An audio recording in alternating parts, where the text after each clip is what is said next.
Hi! Hello! నమస్తే. ఎలా ఉన్నారు? నేను చాలా బాగున్నాను. మీరు కూడా చాలా చాలా బాగున్నారనుకుంటున్నారు. నేను చూడండి చాలా కొత్తగా ఉంది కదా! నవధాన్యం. సో, ఇక్కడ దొరికేవి కూడా చాలా హెల్తీ ఐటెమ్స్ అండ్ టేస్టీ అనమాట. నవధాన్యాలతో చేసినవి, అరటి పువ్వులతో చేసినవి.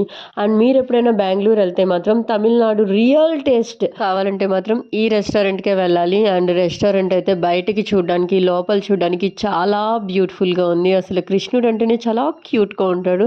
అలాంటిది కృష్ణుడి విగ్రహాలు, కృష్ణుడి పెయింటింగ్ అంతా కృష్ణమయం. వావ్! కదా! ఇంకా ఐటెమ్స్‌కొస్తే ఐటెమ్స్ అన్నీ దొరుకుతాయి. Sweets, ice creams, cool drinks అన్నీ దొరుకుతాయి. అండ్ స్పెషల్ అయితే నవధాన్యం అనే పేరు పెట్టుకున్నందుకు అన్ని హెల్తీ ఐటెమ్స్.